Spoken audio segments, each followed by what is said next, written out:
twebwe nka Philadelphia Refugee Group nkuko nayivuze turi dukorana n'impunzi zose ariko ikiri kugaragara ubu ngubu nuko impunzi nyinshi z'abanyamurenge ziri kwiyongera hano muri Nairobi ziza umunsi ku wundi rero natwe mu buryo bwo kugira ngo dufatanye twese hamwe cyane nizo dufokasingaho ku harimo ubwo buryo bwo kugira ngo dukorane nabo bamenyere harimo uburyo bwo kubafasha mu buryo butandukanye. Seni, how are you doing? Fine. You are fine? Yes. Yeah. Can you tell us how you are feeling? How you are feeling about this project, back to school project? We are happy. Good. Thank you so much. I'm really happy because they help us. I'm feeling good. Thank you. I'm happy because they helped us and may God bless them. Tunajitayarisha kurudi shuleni. Kupanga kuna watu wenye walikuwa wamekosa vitabu. Lakini mmetusaidia. Hatungeenda Mande lakini hivi tumeenda. Tumefurahia. Okay, good. Sasa ingependa kuambia next week on Monday you are going back to school, but we ask you to perform very well because next time when you are coming back after during mid-term holiday there will be some gifts for everyone, but you need to perform. You need to have high performance, right? Cindy, because when you are going back to school, you must have one intention to perform well, to ensure that you are doing what you are required to do at school, so that you can be in a better position to finish your study. Cindy, yes. Ndio hata when you finish your primary school, you know when you are performing well, you are in a better position to get high marks during KCPE exam so that you can go to a better school in secondary. Sindio? Tabidi mperform vizuri. Kuna gift zenu kila umoja. Mkiperform vizuri, gift ziko. Sindio? Yes. Sasa tutaendelea kuwa na nyinyi when you are mkirudi kwa holiday ya mid-term. Tutakuwa na mkutano na nyinyi alafu tuone marks zenu na pia tujue tutafanyaje kulingana na vile mtakuwa mmetoka shule, si ndio? Yes. Okay, asante.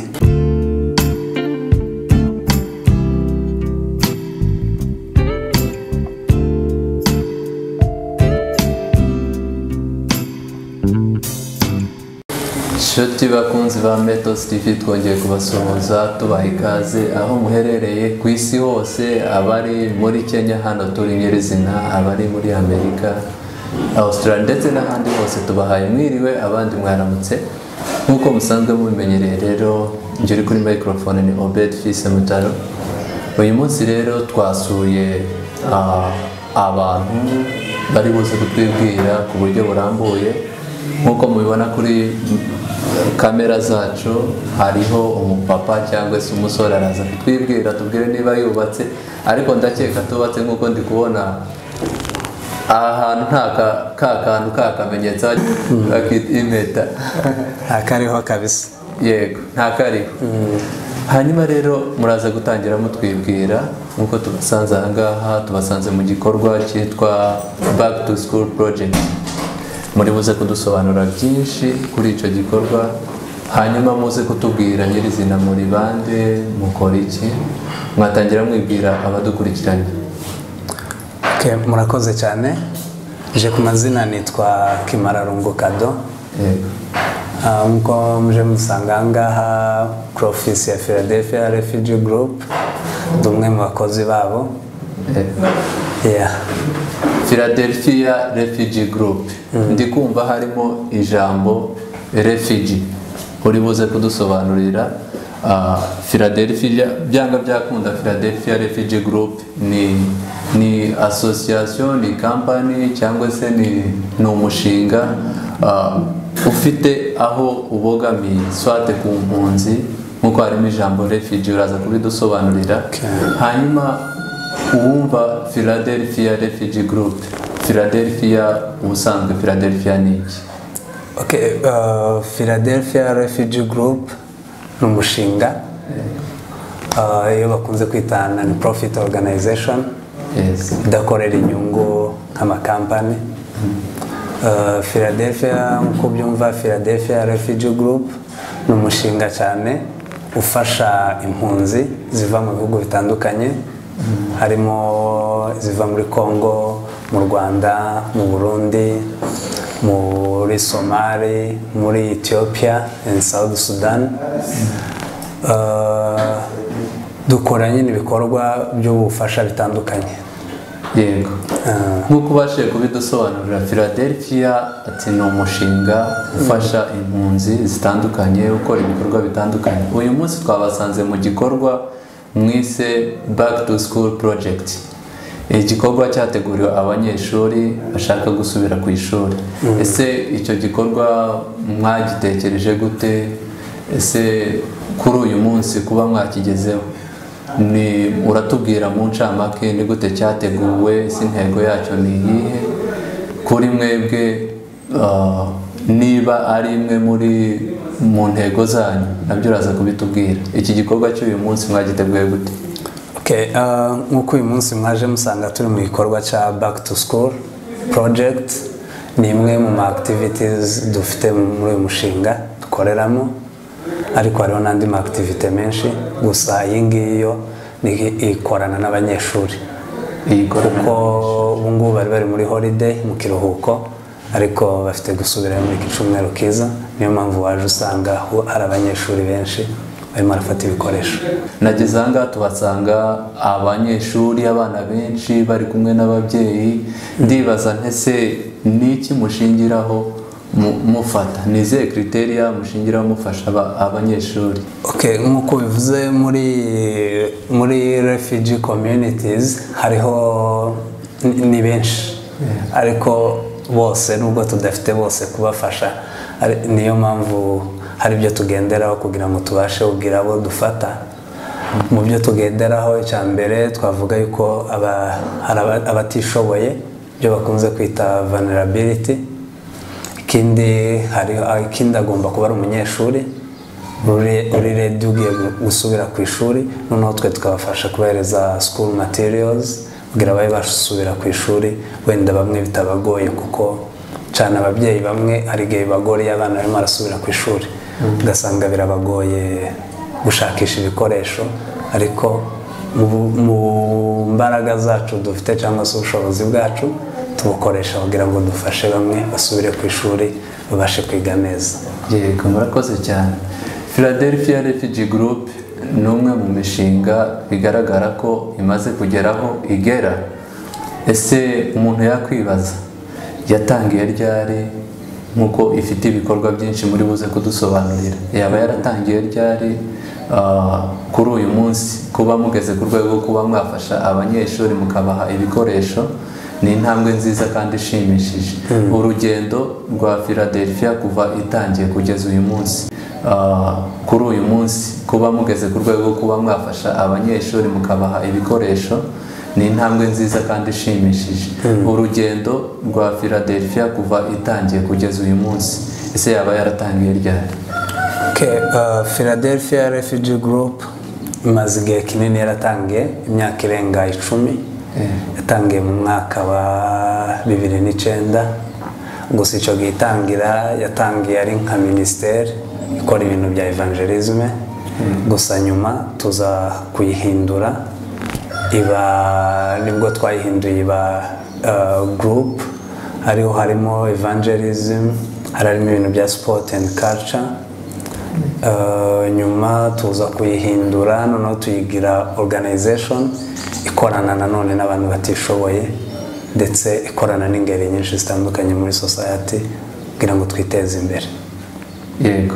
Ese buriya ahangaha nk'uko mwabivuze hari impunzi Nairobi nyinshi amoko atandukanye mufasha abanyamurenge gusa cyangwa mufasha n'andi moko cyangwa se abandi bavuye mu bihugu bitandukanye?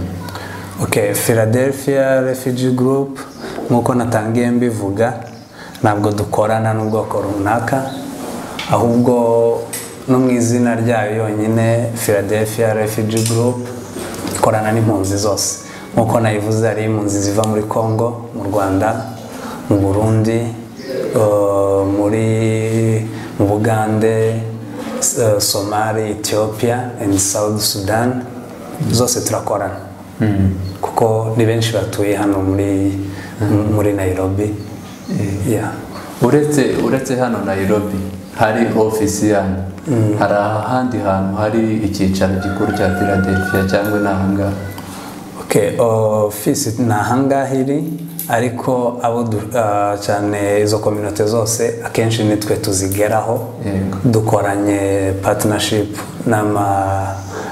n'amakanisa cyangwa se insengero, noneho akaba ariho tubasha kugera kuri community zitandukanye. Yego. Yes, arakoze cyane kudusobanurira. Ubushize hari igikorwa mwakoze gikora ku mitima y'abantu benshi nka Philadelphia, hari competition mwateguye y'amarushanwa y'abana batoya b'urubyiruko mu bijyanye na fellowship, ngira ngo competition y'ibijyanye na Bible corners and verses memories nk'ibyo. Kiriya gikorwa cyanejeje urubyiruko, ndetse ubona ari igikorwa gifite gukangurira cyane cyane urubyiruko kwitabira iyobokamana, gusoma ijambo ry'Imana. Hanyuma ikintu mwaje gukora gutanga award, mwatanze impano, murabashimira batsinze, mwagiye mubaha ibihembo. Bigaragare ko ese buriya bushobozi mu bukurahe nka Philadelphia, kuvuga umwana aratsinze mu muhaye impano runaka, hari abo mwahaye umunsi ibikoresho, bigaragare ko hari ubushobozi bw'amafaranga mufite. Ese ubwo bushobozi mu bukurahe niba atari ibanga? Nk'uko natangiye mbivuga, uyu ni umushinga udaharanira inyungu, non-profit organization, kandi non-profit organization ni umushinga uba urimo urakoreramo abantu benshi. Rero muri abo bantu mu bo dukorana, mu nshuti, mu bifuza gusapotinga ibikorwa byacu, abo nibo tubasha gukorana bakabidufashamo kugira ngo tubone ubushobozi bwo gukora ibyo bikorwa byose. Nk'ico ubushize wavuze cyitwa New Generation Mission. Yes. Iri muri department ya evangelism. Yari Bible memory verse and questions competition, aho twabashije gukorana n'uturere dutandukanye. Wowe mwari muhari, twakoranye n'uturere tugera kuri 6, harimo amatimu arenga 30. Buri karere muri competition kabasha guserukirwa na team imwe. Za team 6 zahuye nizo zahataniye umwanya wa mbere nuko nayibona. Yes, murakoze cyane. Umuntu yahita yibaza, ese ibi bikorwa byose mukora, intego yanyu nyirizina ni iyihe? Ni iki Philadelphia mushaka kugeza ku rubyiruko, cyangwa se intego ya Philadelphia muri rusange ni iyihe? Intego ya Philadelphia harimo development, iyo twakwita social economic development. Ubwo ni uburyo bwo gukorana na community y'impunzi twiteza imbere mu buryo butandukanye. Uyu munsi urabona ari igikorwa cy'abanyeshuri, last time cyari muri evangelism. Umva byose ni bimwe mu bidufasha kugira ngo sosiyete y'impunzi ibashe kwiteza imbere, kuko dusanga ntabwo twatera imbere tudashizemo ibintu byo gusoma ijambo ry'Imana, ndetse no kumva ijambo ry'Imana kugira ngo ridufashe mu bikorwa byacu dukora bya buri munsi. Nanone hakazamo ibya education, hazamo nanone ibyo twita rivalhood. Harimo ibintu byo gutanga back to school, iri muri rivalhood. hakazamo n'ibindi byo gutanga basic needs, harimo ibiryo, imyenda n'ibindi bikoresho byo gukoresha mu rugo, ndetse hakazamo ni education hazamo uburyo bwo kwigisha icyongereza n'igiswahili, kuko benshi mu mpunzi iyo bageze muri Nairobi bakunze guhura n'ikibazo cy'ururimi, kuko ibihugu baba bavuyemo bivuga icyongereza cyangwa se igiswahili. Ubwo rero mu byo dukora ni ugufashanya nabo kugira ngo turebe yuko bakwiga icyongereza kugira ngo babashe kuba muri iki gihugu, ndetse no kuba bagira ibyo bakora biteza imbere. Igikorwa duhita twinjiramo nyirizina muri iki kiganiro, dusobanurire. Hari afishe nabonye yanyu yitwa Philadelphia Refugee Group Campaign. Ko nabivuze, iyi campaign ni imwe mu nzira dukoresha kugira ngo tubashe kubona resources, kugira ngo tubashe gukora ibikorwa.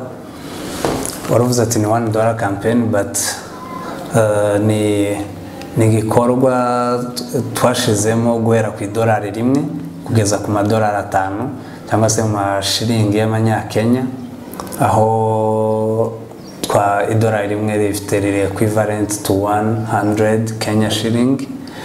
Rero naho tubasha guhereza inshuti, abavandimwe, abifuza kuba bafatanya natwe muri iki gikorwa, tukabahereza rero aya mafishe kugira babashe kubona ibikorwa byacu dukora, kugira babashe kugira uburyo bafashamo, atanze gusa $1 cyangwa se 2, 3, 4, 5.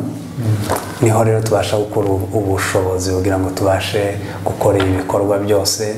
Nkuko nayivuze, harimo scholarship ku banyeshuri, harimo uburyo bwo kwigisha, harimo project ya back to school, harimo yo gutanga basic needs to vulnerable family, generation mission. Wabonye uburyo cyari kimeze. Harimo n'ibya sport and culture. Rero iyi ngiyi iya fish ya Philadelphia Refugee Group, cyangwa ndurayibona ko nimeze, Help to Survive. Ndabona hariho ifoto y'abana bato. Umuntu yakwibaza se iyi $1 to $5 campaign ese iri base cyane ku bana bato cyangwa se harimo n'abantu b'ingeri zose? Okay, cyane abana. Iyo dukorana n'abana ko cyane tuba twibanze kuri fitire yabo. Yes. Ukuvuga mu gihe future y'abana imeze neza, community cyangwa se society nayo ibimeze neza. Rero cyane dukunze gukorana n'abana, ariko nanone dukorana n'amafamiye. Ntabwo twavuga ngo dukorana n'abana gusa, dukorana n'ingeri zose. Gusa muri iyi ngiyi nk'uko uyibona, ndetse n'icyo gikorwa cyenyewe $1 to $5 campaign. Yes. aho duhamagarira inshuti zacu, abavandimwe, ndetse n'abifuza gufasha, aho ku kwezi yatanga $100 cyangwa desa, cyangwa agatanga kugeza kuri $5, kugira ngo tubashe gukomeza gukora ibikorwa byacu bihoraho. Ko wabonye harimo ibikorwa cy'abanyeshuri, buri gihe barafunga, ejo bundi nyuma y'ukwezi n'igice bazaba bagarutse muri mid-term holiday. Icyo gihe nabwo hari uburyo tuzakorana nabo. Hari ibya scholarship yo ni ya buri gihembwe, aho abana baba bagomba kwishyurirwa, ndetse hariho n'ibyo bya basic needs ku mafamiye ari vulnerable.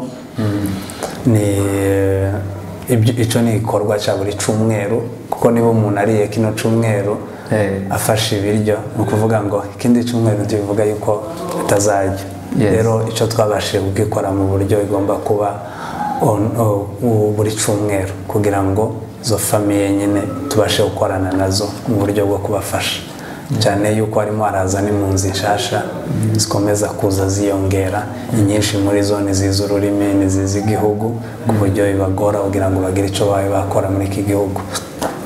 Rero tukaba dukora muri ubwo buryo kugira ngo dufashanye nabo mu gihe barimo baramenyera igihugu, ndetse tunabigisha n'ibitandukanye kugira ngo nabo babashe kwikorera, biteza imbere, guteza na refugee society imbere. Okay, ni iyihe strategy mukoresha kugira ngo mubashe kumenya ninde ugomba gufashwa, ninde wishoboye. Turagira ngo dusobanurire neza, urabona impunzi ni nyinshi cyane. Dukorana n'insengero, dukorana n'abayobozi b'amakominote, ndetse tugakorana nanone n'iyindi mishinga ikora nkatwe. Hari igihe baba bafite umuntu ukeneye ubufasha, icyo gihe bamuhereza rifaro kuri twebwe tukabasha gukorana nabo. Umva iyo dukoranye n'abayobozi b'amakominote ko biri, hari abantu baba bazi muri kominote bafite ibibazo bitandukanye, mu bayobozi b'amadini cyangwa se b'insengero nabo babidufashamo, tukabasha kumenya abo bantu, ndetse hari n'abandi natwe tuba tuzi. Nshuti bakunzi ba Metos TV, tugana ku musozi w'iki kiganiro cyacu cy'uyu munsi wa none, hari abifuza kuba bagira uruhare mu kuba bafasha nabo, mu kuba bagira icyo bakora kugira ngo iki gikorwa cyanyu cya $1 campaign kibashe kugerwaho. Hari umuntu wumva afite uwo mutwaro se cyangwa kumva nawe yifitemo gufasha, ese ni iyihe nzira yakoresha? Hari umuyoboro mwateguye uburyo iyo nkunga yazigezwa ku bantu kuri mwebwe? Swate hari account mufite waba wifuza uyu munsi kuba yatanga, ni ubuhe buryo mwabiteguyemo? Ubu buryo burahari bwo kugira ngo iyo nkunga cyangwa se imfashanyo ibe yatugeraho. Hariho, sinzi niba nayiguhereza nawe ugasoma. Hariho account number ushobora gutumaho, iri mu buryo bubiri. Ushobora kuyatumaho ukoresheje konti yawe, ugashyiraho $1 cyangwa se $100 ry'amashiringi kugeza kuri 500 y'amashiringi, ukoresheje konti yawe ukayatuma kuri iyo konti uri kubona aho ngaho. Ikindi, hariho ubundi buryo ushobora gukoresha M-Pesa, Lipa na M-Pesa. Ukinjira muri Paybill, ahangaha hariho business number and then account number, kugira ngo iyo nkunga yawe iyo uyicishije ahangaha muri izi nzira ihita itugeraho byihuse. Murakoze cyane rero, reka twongere tubashimire abakomeje gukurikirana ikiganiro cyacu. Nk'uko mwabibonye, aha twari twasuye Philadelphia Refugee Group, ni umwe mu mishinga iri gufasha se cyangwa nimwe mu mishinga itabogamiye ku nyungu runaka, yiyemeje gufasha abantu bafite ibibazo bitandukanye bagiye bahura n'ibiza. Hari abagiye bakurwa mu byabo kubera intambara, hari abafite uburwayi. Abo bose Philadelphia irahari kugira ngo ibashe kubavuganira ndetse no kubashakira ubufasha. Rero turabasaba abadukurikiranye mwese kwitabira iki gikorwa. Ni igikorwa bise campaign cyangwa se help to survive $1 to $5 campaign. Ni igikorwa cyo gufasha. Nawe aho uri uzakurikirana iki kiganiro cyacu, turagusaba gutekereza cyane ndetse no kumva uwo mutima wo gufasha. Hanyuma dusoza, ndagira ngo baze akabazo kamwe. Ubu ngubu hari ijambo riri gukoreshwa cyane cyane ryiswe Save Banyamulenge. Ni ibihe bitari byiza ubwoko bwacu nk'Abanyamulenge burimo. Ese nka Philadelphia Refugee Group ni uruhe ruhare mufite muri iki gikorwa cyo gukumira ibiri kubera iwacu? Twebwe nka Philadelphia Refugee Group, nk'uko nabivuze, dukorana n'impunzi zose, ariko ikiri kugaragara ubu ngubu ni uko impunzi nyinshi z'Abanyamulenge ziri kwiyongera hano muri Nairobi, ziza umunsi ku wundi. Rero natwe mu buryo bwo kugira ngo dufatanye twese hamwe, cyane nizo dufokasingaho,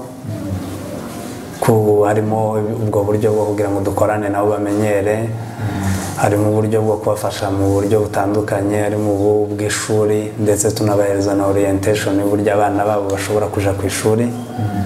Harimo n'uburyo bwo gutanga ibikoresho by'ishuri ndetse na basic needs, kuko benshi muri bo niba usanga bafite ibibazo nk'ibyo ngibyo, iyo kigera mu gihugu ataramenyera bigoye. Rero twe ahangaha cyane dukorana n'abari ahangaha bageze hano muri Nairobi ndetse si muri Nairobi gusa no mu nkengero za Nairobi like Kitengera, Rongai hari nagari muri Nairobi muri Kajiado. Rero nabo dukorana muri utwo turere twose kugira ngo tubashe gufashanya mu buryo bumwe cyangwa se ubundi ndetse tunaboriyanta ku yindi mishinga mu buryo bashobora kubakorera za counseling ndetse n'ubundi bufasha butandukanye. Yes, rero buri wese ahawe ikaze muri Philadelphia kuwifuza gufasha, kuwifuza gutanga support ye. Nkuko Philadelphia ni umushinga utabogamiye ku nyungu runaka, nawe ushobora kuba ufite uwo mutima wo gufasha, uzi ibiri kubera iwacu se cyangwa uzi waba warabaye muri ubu buzima. Buri wese rero ni uruhare rwe kugira ngo tuzamurane, dufashe abatishoboye, tugire icyo dukora muri community. Turabashimiye rero, dushimira n'umutumirwa wacu uyu munsi. Watubwira se muri Philadelphia ni wewe ahangaha ukora iki? Ahangaha muri Philadelphia je ndi administrator, njure ibikorwa byose dukora ahangaha. Turamushimiye administrator. Abadukurikiranye hirya no hino, turabasaba n'ubundi gukora like na subscribe kuri channel yacu, ndetse munakurikirana iki kiganiro atari ukugukurikirana gusa, ahubwo mugire n'icyo mukora kugira ngo ibi bikorwa bibashe kugera ahantu hatandukanye. Murakoze cyane.